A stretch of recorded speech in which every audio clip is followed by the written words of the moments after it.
Hello दोस्तों, welcome back. स्वागत है आप लोगों का आज की क्लास में, जहां पर हम पढ़ेंगे सेंटेंस एरर के क्वेश्चंस और रूल्स। सेंटेंस एरर में हम लोग 31 रूल तक पहुंच चुके थे और पिछली क्लास में आप पढ़ रहे थे प्रोनाउन से रिलेटेड एरर्स कौन कौन से होते हैं। तो हमने पिछली क्लास में पढ़े ईच अदर और वन अनदर से रिलेटेड एरर्स की किस तरीके से उनको डिफाइन करते हैं और कैसे उनको आइडेंटिफाई करते हैं। आज हमारा जो रूल चलेगा वो रूल नंबर कौन सा चलेगा? रूल नंबर चलेगा हमारा 32 और ये भी प्रोनाउन से रिलेटेड ही रहेगा दोस्त।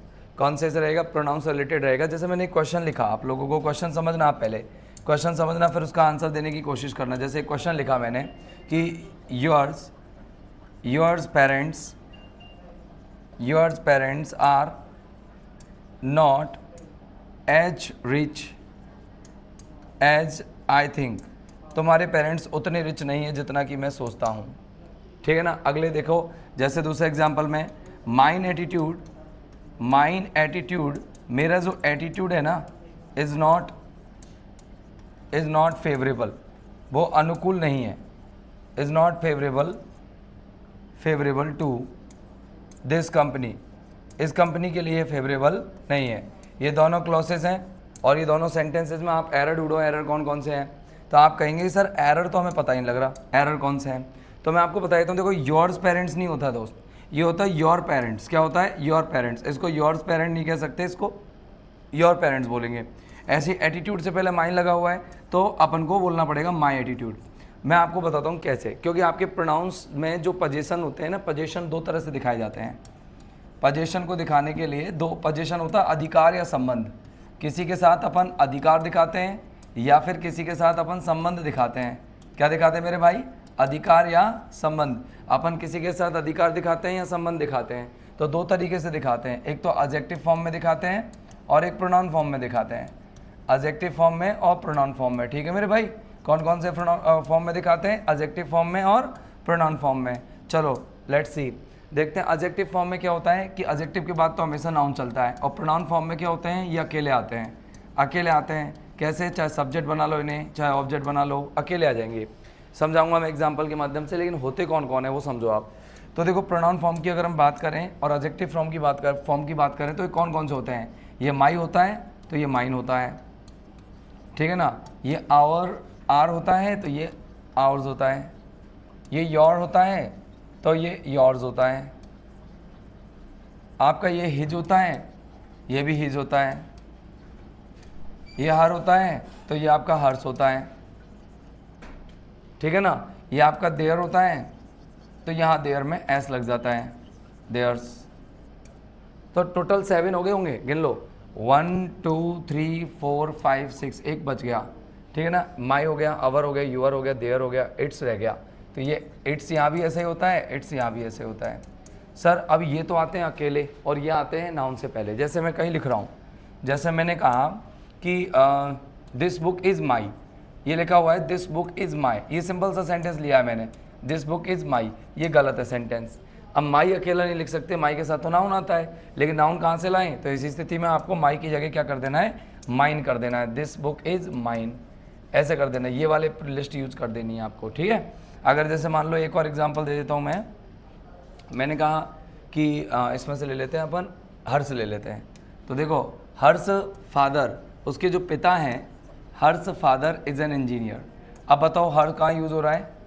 हर्ष कहाँ यूज़ हो रहा है? बताओ आप। नाउन से पहले यूज़ कर रहे हो ना, इंजीनियर से पहले, वो फादर से पहले कर रहे हो ना, फादर से पहले यूज़। क्या? हर्ष। तो गलत है, आपको फादर से पहले यूज़ नहीं करना है, तो अकेले यूज़ करते हैं तो हर आएगा। हर फादर कहते हैं, हर्ष फादर थोड़ी होता है।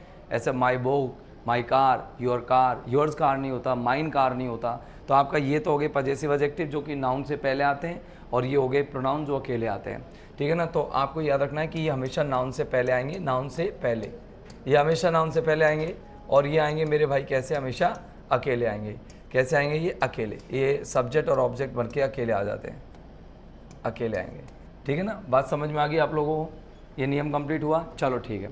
अब मैं आपको 2 क्वेश्चन और लिख के दे रहा हूँ अगले रूल के लिए, रूल नंबर 32 के बाद 33 के लिए। तो रूल नंबर 33 का आप क्वेश्चन देखेंगे भाई, इसको करके देखिएगा। देखते हैं कितने लोगों का ये सही जाता है, माइंड सेट करके, है ना, सोच साच के, बिल्कुल बुद्धि लगा के बताना कि क्या होगा आंसर। जैसे मैंने एक क्वेश्चन लिखा कि we were ENJOYING,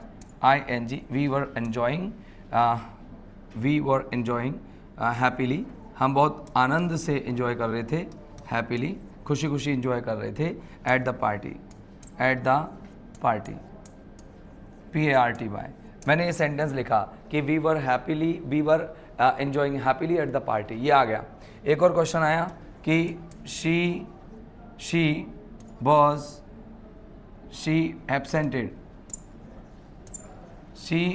एब्सेंटेड from the class that day, उसने क्लास से उस दिन, क्लासरूम दैट डे या क्लास दैट डे ऐसे कर दो, उस दिन उसने क्लास से क्या कर दिया, एब्सेंट कर दिया। अब बताओ इन दोनों सेंटेंस में एरर क्या है, नहीं समझ में आया होगा, मैं समझाता हूँ आपको। कुछ एक क्रिया ऐसी होती है जिनमें सब्जेक्ट का रिफ्लेक्सिव प्रोनाउन यूज होता है। सब्जेक्ट का रिफ्लेक्सिव प्रोनाउन क्या होता है, उससे भी संबंधित क्वेश्चन आ जाता है। मान लो मैं अपन क्वेश्चन नंबर 33 के बाद, ये रूल नंबर 33 के बाद रूल नंबर 34 और ले लेता हूँ। एक बार उसके भी क्वेश्चन लिख लेना आप, है ना, एक बार इसके भी क्वेश्चन लिख लो। जैसे मैंने एक एग्जाम्पल लिखा कि आई ट्राइड टू कंट्रोल, मैंने कंट्रोल करने की कोशिश की, itself, I tried to control itself. मैंने कहा दूसरा एग्जाम्पल, शी हैज़ प्रिपेयर्ड, उसने तैयार की है, एक कप ऑफ कॉफ़ी, प्रिपेयर्ड एक कप ऑफ कॉफ़ी, उसने एक कप कॉफ़ी बनाई है, फॉर माई सेल्फ, मेरे लिए। अब बताओ मैं आपसे ये पूछूं कि इसमें गलती क्या है, तो मैं आपको ये बताना चाहूँगा कि एक होता है रिफ्लेक्सिव प्रोनाउन, ये सेल्फ और सेल्फ जो लगे हुए होते हैं ना, ये सेल्फ और सेल्फ, इनको कहते हैं अपन रिफ्लेक्सिव प्रोनाउन। अब रूल नंबर 33 की बात हम बाद में करेंगे, पहले अपन रूल नंबर 34 की बात करते हैं। तो देखो हर सब्जेक्ट का एक रिफ्लेक्सिव प्रोनाउन होता है, हर सब्जेक्ट का एक रिफ्लेक्सिव प्रोनाउन होता है। अब ये रिफ्लेक्सिव प्रोनाउन आता कब है, हर सब्जेक्ट का एक रिफ्लेक्सिव प्रोनाउन होता है, ये एक ओवरव्यू क्लास है। रिफ्लेक्सिव प्रोनाउन होता है हर सब्जेक्ट का, हर सब्जेक्ट का एक रिफ्लेक्सिव प्रोनाउन होता है। ये आता कब है मेरे भाई, ये तब आता है जब सब्जेक्ट किसी काम को स्वयं पर करता है, स्वयं ही करता है या स्वयं के लिए करता है। जब कोई काम सब्जेक्ट स्वयं पर करता है, जब स्वयं ही के लिए करता है, स्वयं ही करता है, यानी ये तो ऑब्जेक्ट होगा या फिर ये वे ऑफ डूइंग होगा, तरीका होगा या फिर ये ऑब्जेक्ट होगा। क्या होता है साहब, रिफ्लेक्सिव प्रोनाउंस की लिस्ट देख लो आप। ये देखो मैं एक तरफ सब्जेक्ट बना रहा हूँ, जैसे ही बनाया, शी बनाया, आई बनाया, वी बनाया, यू बनाया, दे बनाया और इट बनाया, ये मैंने सब्जेक्ट बना दिए, 7 हो गए। और एक वन का वन सेल्फ भी होता है, वन होता है। तो इनके जो रिफ्लेक्सिव प्रोनाउन होते हैं, तो ही का हमेशा हिमसेल्फ होगा और शी का हमेशा हरसेल्फ होगा। ठीक है, जो सिंगुलर है ना उनके सबके, जैसे आई का हमेशा कौन होगा, माई सेल्फ, जानते हो ना आप, आई का माई सेल्फ होता है, माई सेल्फ थोड़ी होता है। ऐसे ही वी का बनाएंगे तो अवर सेल्फ होगा, क्या होगा, वी का अवर सेल्फ। ऐसे यू का बनाएंगे तो योर सेल्फ भी हो सकता है, और यू तो ज़्यादा के लिए भी यूज हो जाता है, तो योर सेल्फ भी हो सकता है। दोनों चलेंगे इसके, ठीक है ना, दोनों चल जाएंगे इसके, तो ठीक है ना, ओके। और दे का क्या होता है, दे प्लूरल है तो देमसेल्व्स हो जाएगा।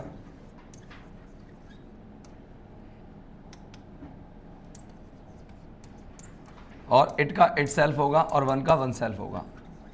तो सेल्फ किन में लगा है बताओ जरा, सेल्फ लगता है बच्चे उनमें जिनमें क्या होता है, जिनमें ये सिंगुलर होता है। जो सिंगुलर होते हैं, जैसे वन सिंगुलर है, इट सिंगुलर है, आई सिंगुलर है, शी सिंगुलर है और ई सिंगुलर, इनमें सब में तो क्या लग गया, सेल्फ लग गया। और जो प्लूरल है, वी यू दे, इनमें क्या लग गया, सेल्फ लग गया सब में। और यू दोनों हैं, सेल्फ और सेल्फ दोनों लग गए। अब क्या होता है साहब, हमेशा याद रखना, सब्जेक्ट अगर किसी क्रिया को खुद पर करे, खुद ही करे, खुद के लिए करे, तो वहाँ पर सब्जेक्ट का ही रिफ्लेक्सिव प्रोनाउन होता है हमेशा। की पॉइंट ये है कि use the reflexive pronoun only of subject, या हिंदी में लिख देता हूँ मैं आपको कि केवल सब्जेक्ट का ही रिफ्लेक्सिव प्रोनाउन यूज़ करें, केवल सब्जेक्ट का ही रिफ्लेक्सिव प्रोनाउन यूज़ करें, और किसी का नहीं, सब्जेक्ट का ही रिफ्लेक्सिव प्रोनाउन यूज़ होगा, सब्जेक्ट का ही रिफ्लेक्सिव प्रोनाउन यूज़ करें अगर करें। यदि सब्जेक्ट, जैसे मैंने कहा, मैंने कोशिश की कंट्रोल करने की, अब बताओ मेरे को कंट्रोल कर रहा था, मैं खुद को कंट्रोल कर रहा था, तो मैं अपने आप को कंट्रोल करूंगा तो माई सेल्फ आएगा, इट सेल्फ नहीं आएगा। क्या आएगा, माई सेल्फ आएगा, इट सेल्फ नहीं आएगा। इधर देखो, शी ने तैयार किया एक कप कॉफ़ी, बोलो किसके लिए तैयार की, बोलो काम किसके लिए किया, खुद के लिए किया, तो यहाँ पर माई सेल्फ नहीं आएगा, क्या आएगा, हर सेल्फ आएगा।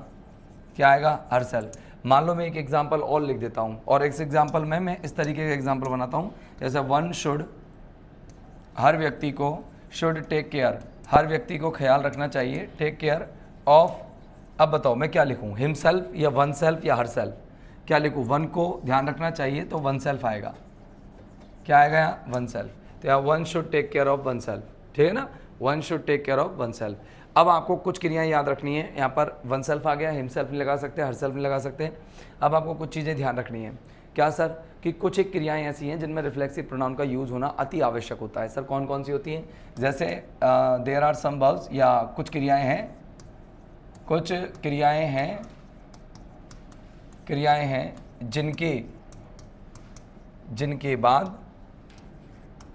जिनके बाद सब्जेक्ट का रिफ्लेक्सिव प्रोनाउन यूज करना आवश्यक होता है। सब्जेक्ट का रिफ्लेक्सिव प्रोनाउन लिख लेना इसको, सब्जेक्ट का रिफ्लेक्सिव प्रोनाउन यूज करना आवश्यक होता है। सब्जेक्ट का रिफ्लेक्सिव प्रोनाउन यूज करना आवश्यक होता है, यूज करना आवश्यक होता है, आवश्यक होता है, यूज करना आवश्यक होता है। सब्जेक्ट का रिफ्लेक्सिव प्रोनाउन यूज करना आवश्यक होता है। वो क्रियाएं कौन कौन सी होती हैं? मैं आपको 5-7 क्रियाएं लिख रहा हूँ, वो ध्यान रखना। एक तो होती है एन्जॉय, एन्जॉय यानी होता है आनंद लेना, ठीक है ना, एन्जॉय यानी क्या होता है? आनंद लेना। थोड़ा हिंदी का मेरा सही है, देख लेना आप। और एक है आपका क्या नाम से, अवेल, अवेल यानी क्या होता है? फ़ायदा उठाना, फ़ायदा उठाना, ठीक है ना। इसके अलावा आप लेंगे एक एब्सेंट, ABSENT, एब्सेंट यानी होता है अनुपस्थित होना, अनुपस्थित होना, ठीक है ना। एक है प्रेजेंट, एब्सेंट हो गया तो प्रेजेंट भी हो जाएगा, तो प्रेजेंट का जानते हैं तुम, उपस्थित होना,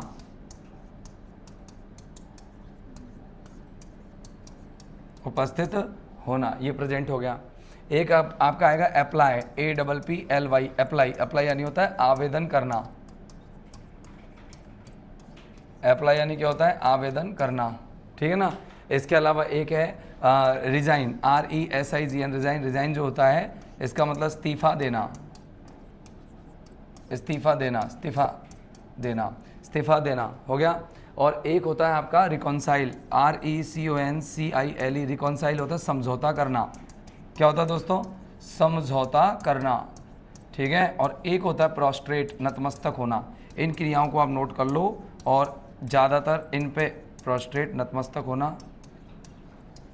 अब देखो इनमें भी क्या होगा? आपका रिफ्लेक्सिव प्रोनाउन यूज़ होगा, ठीक है ना। ये तो होना ही होना है, इनके साथ तो होना ही होना है। तो देखो यहाँ पर एंजॉइंग जो आ रहा है ना, एंजॉइंग के बाद यहाँ पर देखो कोई रिफ्लेक्सिव प्रोनाउन नहीं है, तो वी वर एंजॉइंग आवरसेल्व्स आएगा यहाँ पर। क्या आएगा? आवरसेल्व्स आएगा यहाँ पर, ठीक है ना, आवरसेल्व्स आ गया। नीचे देखो इस एग्जाम्पल में एब्सेंटेड हरसेल्फ आएगा, क्या आएगा? Her self. चलो एक लास्ट पॉइंट और रह रहा है इसका, ठीक है ना, एक लास्ट पॉइंट और रह रहा है, और ये रिफ्लेक्सिव प्रोनाउन के 2-3 पॉइंट जो मेजर पॉइंट्स होते हैं वो आपके कंप्लीट हो जाएंगे। तो इस तरीके से हमने बात की, पजेसिव प्रोनाउन पे भी चर्चा करी, पर्सनल प्रोनाउन पे भी चर्चा की, और हमने रेसिप्रोकल प्रोनाउंस पे भी चर्चा की। और अब फिलहाल हम चर्चा कर रहे हैं किस पर? आपके रिफ्लेक्सिव प्रोनाउन पर। अब आते हैं रूल नंबर 35 पर। रूल नंबर कौन से पर आते हैं? 35 पर। तो let us begin my dear friends, rule number 35। Rule number कौन सा चलेगा? 35। चलो 35 के एग्जाम्पल्स देखो, एग्जाम्पल क्या है। पहला जैसे कि द टॉर्चर्ड फार्मर, सताए हुए किसान ने, टॉर्चर्ड फार्मर, सताए हुए किसान ने, फार्मर है ना, पॉइजनड, जहर दिया, सताए हुए किसान ने पॉइजन किया हिम, ठीक है ना। एक और देखो, हाँ, यू मस्ट, तुम्हें क्या करना होगा? You must introduce before the audience, introduce before the audience, before the audience, AUDIENC, audience, ठीक है ना। तो अब मैं आपको कुछ क्रियाएं लिख रहा हूँ, उन क्रियाओं की क्या स्थिति है भाई साहब कि ये दूसरे पर भी हो सकती है और खुद पर भी हो सकती है। जैसे किसान है ना, या सताया हुआ किसान किसी और को भी जहर दे सकता है, और तुम किसी और को भी परिचित कर सकते हो और खुद को भी परिचित कर सकते हो। तो ऐसी कुछ क्रियाएं मैं आपको बताऊंगा जिसमें सब्जेक्ट खुद को भी परिचित कर सकता है और दूसरों को भी मतलब परिचित कर सकता है। ऐसी स्थिति होने पर जिसमें सब्जेक्ट दूसरों को परिचित और खुद को परिचित करता है, तो ऐसी स्थिति होने पर क्या होगा? तो देखो याद रखना कि जैसे यदि निम्न क्रियाएं सब्जेक्ट, यदि निम्न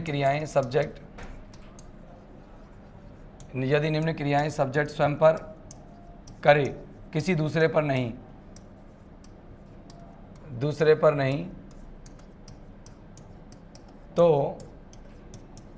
तो सब्जेक्ट का रिफ्लेक्सिव प्रोनाउन इन क्रियाओं के बाद यूज़ होता है। सब्जेक्ट का रिफ्लेक्सिव प्रोनाउन निम्न क्रियाओं के बाद यूज़ होता है। ये निम्न क्रियाएं हो गई, निम्न क्रियाओं के बाद यूज़ होता है,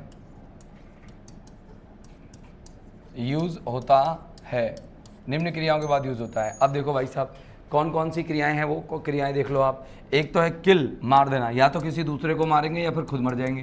तो kill, hurt, HURT hurt, introduce, INTRODUCE introduce, या फिर पॉइजन, POISON पॉइजन, ठीक है ना, या टीच, ऐसी कोई क्रिया है। यानी यूँ मान लो कि ज़्यादातर तो ये क्रियाएं हैं, किल, हर्ट, इंट्रोड्यूस, पॉइजन और टीच। अब ये देखना यहाँ पर ये क्रियाएं क्या करती हैं। अब जैसे इसमें माना किसी को मारा तो अपन ऑब्जेक्टिव प्रोनाउन ले लेंगे जिसको मारा, और अपन ने खुद को मारा, हर्ट किया, इंट्रोड्यूस किया, तो यहाँ पर अपन को खुद का रिफ्लेक्सिव प्रोनाउन यूज़ करना पड़ेगा। अब जैसे किसान जो था बहुत सताया हुआ किसान था और उसने क्या किया, पॉइजन किया। अब किसको किया, खुद को किया। देखो यहाँ हिम आ रहा ना, तो किसान ही तो हिम है, तो यहाँ पर ऑब्जेक्टिव प्रोनाउन यूज़ करने की वजह रिफ्लेक्सिव प्रोनाउन यूज़ करेंगे। यहाँ पर आ जाएगा हिमसेल्फ। क्या आ जाएगा, हिमसेल्फ।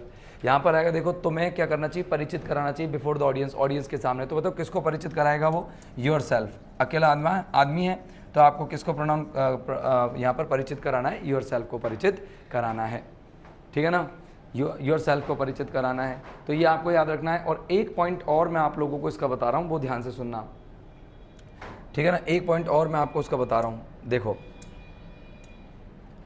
रूल नंबर है 36,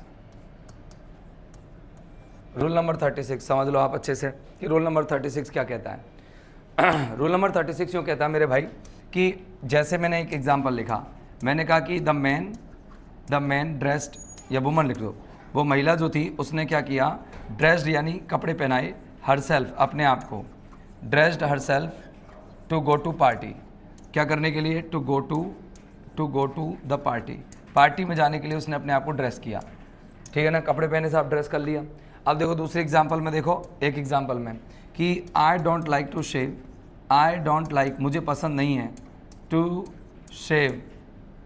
शेव डेली, शेव यानी दाढ़ी बनाना, डेली, मुझे दाढ़ी डेली बनाना बिल्कुल पसंद नहीं है, डेली मैं दाढ़ी बनाऊँ ये बिल्कुल पसंद नहीं है। तो डेली, एक और आ जाएगा myself daily, shave myself daily, एक शब्द और आएगा माई सेल्फ डेली। अब बताओ इसमें एरर क्या है। तो मैं आपको ऐसी कुछ क्रियाएं बता रहा हूँ जिनके बाद आप सब्जेक्ट का रिफ्लेक्सिव प्रोनाउन कभी नहीं लगा सकते, सब्जेक्ट का रिफ्लेक्सिव प्रोनाउन कभी भी नहीं लगा सकते। कुछ ऐसी क्रियाएं बता रहा हूँ जो सब्जेक्ट के रिफ्लेक्सिव प्रोनाउन आप नहीं लगा सकते। सब्जेक्ट का रिफ्लेक्सिव प्रोनाउन ज़्यादातर ऑब्जेक्ट के बाद ही आता है, ज़्यादातर ऑब्जेक्ट के बाद नहीं, ऑब्जेक्ट के स्थान पर आता है, वर्ब के बाद आता है ऑब्जेक्ट के स्थान पर। तो मैं आपको वो बता रहा हूँ कि कौन कौन सी ऐसी क्रियाएं हैं जिनमें रिफ्लेक्सिव प्रोनाउन का यूज़ नहीं होता है। तो याद रखना, निम्न क्रियाएं निम्न वर्ब्स के साथ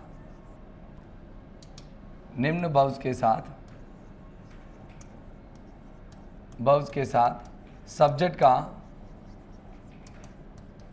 रिफ्लेक्सिव प्रोनाउन यूज नहीं होता है।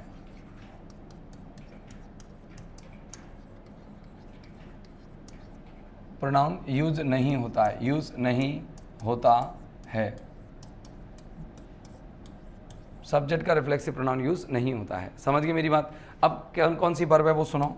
एक तो है साहब क्लीन, साफ करना, एक है वॉश, धोना, एक है बैथ, नहाना, और एक है साहब आपका बैथ के अलावा शेव, दाढ़ी बनाना, और एक है ड्रेस, कपड़े पहनना।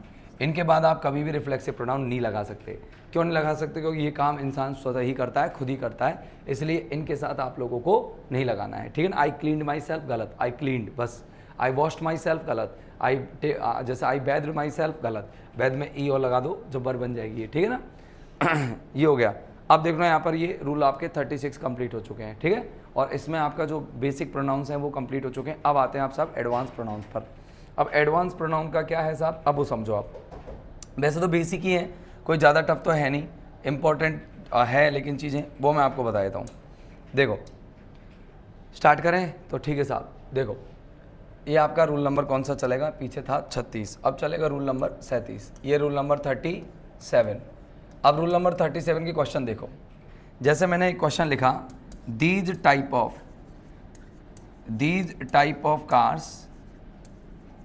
Cars are not available in India, are not available in India, in India, ठीक है ना। ये अब दूसरा एग्जाम्पल है, मैंने कहा कि I saw many people, that many people there, मैंने वहाँ पर कई लोग देखे, that were very horrible, very horrible. ये सेंटेंस है। ऊपर में क्या एरर है, नीचे में क्या एरर है, अब बताइए फटाफट से दोनों सेंटेंस में क्या एरर नज़र आ रहा है। आपको कहीं नज़र आ रहा है कोई चीज़ में एरर? अगर नज़र आ रहा है तो आप बताओ, नहीं आ रहा है तो छोड़ो। तो मैं आपको एक तरीका बताता हूँ एरर ढूंढने का तरीका, समझना आप। अब आप लीजिए दिस दैट दीज दोज को, ये लीजिए दिस और ये लीजिए दैट और दीज और दोज, दिस दैट दीज और दोज, इन चारों को उठा लीजिए आप, ठीक है ना। किन किन को उठा लिए? दिस दैट दीज और दोज, ठीक है। इन चारों को उठा लिए, दिस दैट दीज और दोज। अब इन पर चर्चा करते हैं अपन। देखो दिस क्या है, बताओ दिस क्या होता है? दिस होता है मेरे भाई यह है, क्या होता है? यह है। और दैट जानते हो वह होता है। दीज मानी क्या होता है? ये। और दोज यानी क्या होता है? वे।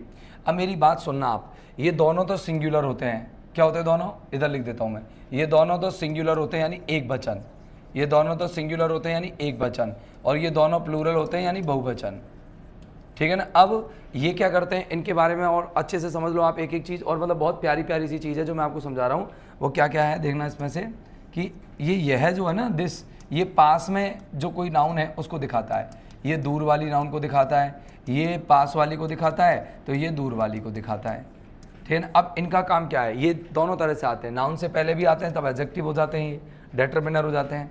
तो दिस दैट अगर नाउन से पहले आ जाएं, दिस दैट अगर नाउन से पहले आते हैं तो नाउन चाहिए कैसा? सिंगुलर, क्योंकि खुद सिंगुलर है ना। और अकेले आते हैं तो भी ये सिंगुलर ही होते हैं। और अगर दीज और दोज अगर नाउन से पहले आ जाते हैं तो इनके साथ नाउन चाहिए प्लूरल, क्योंकि ये प्लूरल है, तो इनके साथ नाउन चाहिए कैसा? Plural noun.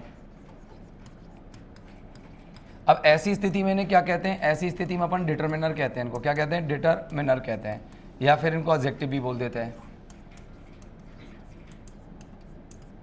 डेमोन्स्ट्रेटिव एडजेक्टिव नाम इनका, है ना, संकेतवाचक सर्वनाम या विशेषण दोनों। अब देखो जब ये अकेले आ जाएं, जैसे ये अकेला आया, देखो यहाँ पर ये अकेला आया है, तो ये अकेला आया जब, तो ये प्रोनाउन है। और जब ये ऐसे आते जैसे टाइप से पहले आ गया तो ये एडजेक्टिव हो जाते हैं। तो अकेले तो ये क्या होते हैं? अकेले तो क्या होते हैं? ये प्रोनाउन होते हैं। अकेले आते हैं तो क्या होते हैं? ये प्रोनाउन होते हैं। अब सुनो मेरी बात, क्या होता है साहब, अब इनका क्वेश्चन करो। देखो दीज आ रहा है ना, तो दीज का मतलब ये पास में ही है टाइप। अब बताओ कार मेरे पास में ही है, तो मैंने कहा इस प्रकार की कार है। अब बताना तुम, यहाँ टाइप दीज के साथ कैसा नाउन चाहिए? प्लूरल। तो टाइप होना चाहिए कि टाइप्स होना चाहिए? यहाँ पर टाइप्स होना चाहिए। क्यों? क्योंकि दीज के साथ अपन को नाउन चाहिए प्लूरल। अगर यहाँ दिस होता, दैट होता, तो सर आप दिस टाइप ऑफ क्यों नहीं कर रहे? क्यों? क्योंकि यहाँ पर कार्स प्लूरल आ रहा है अपना, तो प्लूरल में अलग अलग प्रकार की कारें हो गई। तो आई सॉ मैनी पीपल, मैंने कई लोग देखे थे वहाँ। अब मैं बात कर रहा हूँ कई लोगों की, मैं बात कर रहा हूँ कई लोगों की। तो कई लोगों के लिए मैं दैट यूज़ करूँगा या दोज यूज़ करूँगा? बताओ ज़रा। कई लोगों की बात कर रहा हूँ, मैंने कई लोग देखे वहाँ पर और वो बहुत भयानक थे, तो बताओ हॉरिबल थे वो। तो मैं किन की बात कर रहा हूँ? हॉरिबल, उन लोगों की बात कर रहा हूँ। तो यहाँ पर दैट की जगह क्या आ जाएगा? दोज, ठीक है ना। अब जैसे मैंने कहा दिस इज अ पेन, और यही पेन दूर होता तो दैट इज अ पेन, है ना। मैंने कहा this pen is mine, this pen, तो एक दिस इज अ पेन या दिस इज माई पेन, और एक दिस पेन। दिस पेन में तो ये एडजेक्टिव हो गया, और दिस इज माई पेन में ये प्रोनाउन हो गया। एक मैंने कहा दैट इज माई पेन, तो दैट दूर है, इसलिए मैंने कहा दैट इज माई पेन, वह मेरा पेन है, दूर रखा है, दैट इज माई पेन। और मैंने कहा दैट पेन इज माइन, तो एक बार मैंने दैट इज माई पेन के लिए तो मैंने दैट में प्रोनाउन लगा दिया या प्रोनाउन बना दिया, और उधर मैंने एडजेक्टिव बना दिया। अब मैंने कहा दीज आर माई फिंगर्स, ये मेरी उंगलियां हैं, तो दीज आर माई फिंगर्स, तो ये इतनी सारी हैं तो पास में ही हैं। और मैंने कहा दोज आर माई फिंगर्स, वो मेरी उंगलियां हैं, दूर हैं तो वो दोज हैं, और पास है तो दीज हैं। अगर नाउन साथ में आ जाए तो ये एडजेक्टिव डिटरमिनर है, और अगर ये अकेले आ जाए तो प्रोनाउन है। बस इतना से फ़र्क है। तो मैंने लोग देखे, और लोगों को देख करके मैं बता रहा हूँ वो बड़े हॉरिबल थे, तो यहाँ पर मैं दैट की जगह दोज यूज़ करूँगा, क्योंकि वो लोगों की बात चल रही है, ठीक है ना। अब आया होगा तो थोड़ा बहुत समझ में। चलो अब अपन देखते हैं रूल नंबर 38। कौन सा रूल देखेंगे? रूल नंबर 38, एक ओवरव्यू टाइप का चल रहा है ये रूल नंबर 38। बाकी का तो डीप नॉलेज तो ग्रामर को पढ़ने से ही होगी। Rule number 38। अब रूल नंबर 38 क्या कहता है समझना। रूल नंबर 38 यूँ कहता है, मेरे पास क्वेश्चन है एक, देखो क्वेश्चन क्या है। क्वेश्चन क्या देखना कि each of your eyes is very beautiful.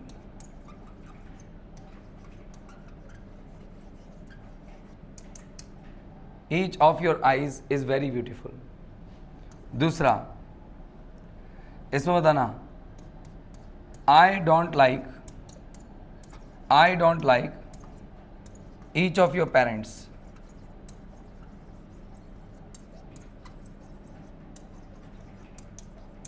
देखो ये है, अब यहां पर मैंने दोनों जगह ईच ऑफ योर आईज और ईच ऑफ योर पेरेंट्स लगा दिया है ना। तो आपको ये याद रखना है ईच ऑफ और ईदर ऑफ और एवरी वन ऑफ और या फिर नीदर ऑफ किधर किधर आते हैं। तो ध्यान से सुनना, आप एक बार ध्यान से सुनना। एक समूह है, मैंने एक समूह बनाया, देखना ये समूह बनाया मैंने, ये रहा समूह, एक समूह बनाया और समूह में मैंने 2 नाउन रख दी। कितनी नाउन रख दी? 2। देखो मैं 2 नाउन रख देता हूँ समूह में, ये एक नाउन रख दी और ये दूसरी नाउन रख दी। अच्छा एक समूह और बनाया मैंने, ये लो एक समूह बना दिया, ये रहा, और इसमें मैंने 2 नाउन से ज़्यादा रख दी। ये लो मैं 2 नाउन से ज़्यादा रख दूँ, 1 2 3, ये 4 5 6 7, ये ज़्यादा रख दिए ना नाउन्स, अलग अलग नाउन है ये, एक प्रकार से नाउन मान लो आप इन्हें।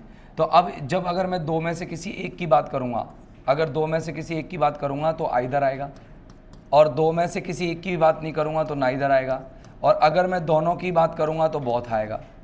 ठीक है ना। तो अब बताओ मैंने क्या क्या बोला, बोलो सोचो। आइदर कब आता भैया? आइदर आता 2 में से कोई एक, और नाइदर आता है दोनों में से कोई नहीं, दोनों में से कोई नहीं, और बहुत आता है दोनों, बहुत आता है दोनों।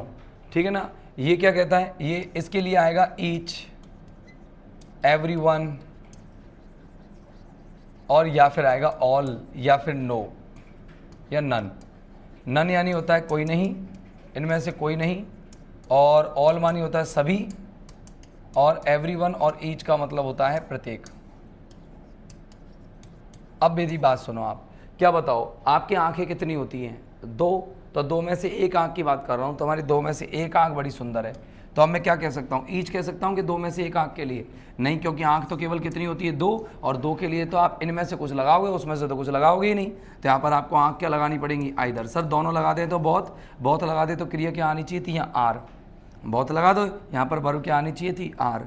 अब देखो आई don't like each of your parents. बोलो पेरेंट्स में कितने लोग होते हैं? 2 होते हैं। पेरेंट्स में कितने लोग होते हैं? 2। तो यहाँ पर ईच की जगह क्या लगाना है आपको? ईच की जगह लगाना पड़ेगा यहाँ पर ईदर। क्या लगाना पड़ेगा? ईदर लगाना पड़ेगा। क्या लगाना पड़ेगा? ईदर। मैं कुछ और एक एग्जांपल्स लिख देता हूँ, जैसे समझना। जैसे मैंने कही कि हाँ, जैसे मैंने कहा नन ऑफ योर, देखना, नन ऑफ योर लेग्स, तुम्हारी कोई भी टांग, none of your legs is injured, तुम्हारी कोई भी जो पैर है वो चोटिल नहीं है। मैंने ये लगाया। अब बताओ लेग्स कितने होते हैं बेटा? 2 होते हैं। कितने होते हैं मेरे भाई? 2 होते हैं। लेग्स 2 ही होते हैं ना। तो 2 में से एक भी नहीं के लिए नन थोड़ी यूज होता है। क्या होता है? नीदर। क्या होता है? नीदर। मैंने लिखा कि जैसे either of your finger, either of your fingers या ऑफ माई फिंगर्स, मेरी एक उंगली, either of my finger has a cut mark, मेरी एक उंगली में तो कट मार्क लगा हुआ है। मेरी एक उंगली में तो क्या लगा हुआ है दोस्त? कट मार्क लगा हुआ है। अब बताना यहाँ पर either of my finger has a cut mark, इसमें बताना क्या आना चाहिए? बताना। मेरी फिंगर तो 1 से 2 से ज़्यादा होती है ना, तो 2 से ज़्यादा में मैंने कहा मेरी प्रत्येक उंगली में तो लगा होगा, या फिर एक उंगली में लगा होगा। तो मैंने कहा प्रत्येक उंगली में मेरे कट मार्क है, तो क्या करूँगा? ईच। अब अगर एक में भी हो सकता है, 1 भी हो सकती है, एक उंगली भी हो सकती है, और ईच भी हो सकती है, लेकिन आइदर नहीं हो सकती, क्योंकि आइदर तो केवल 2 के लिए यूज़ होता है और उंगलियाँ ज़्यादा होती है। तो जब आपको लगे कि नाउन आपका 2 से 2 है, तो 2 में से निकालने के लिए इनको यूज करें, और आपको लगे नाउन ज़्यादा है तो आप इनको यूज करें। ठीक है ना। अब मैं आपको एक एग्जाम्पल और बता देता हूँ। पेज नहीं लिया मैंने।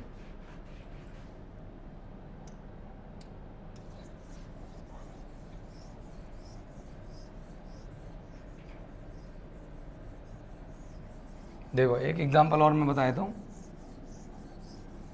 इसको समझ लेना।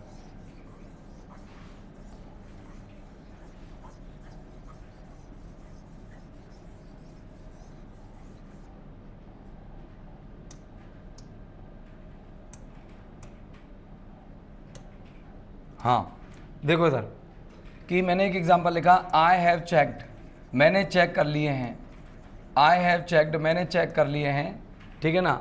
अब बताना, I have checked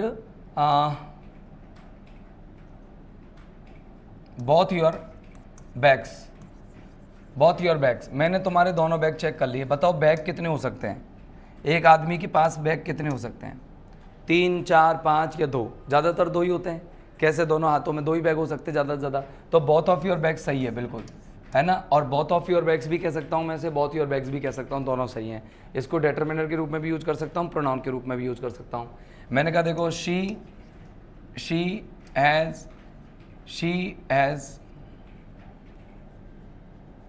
has rubbed, उसने रगड़ लिए हैं।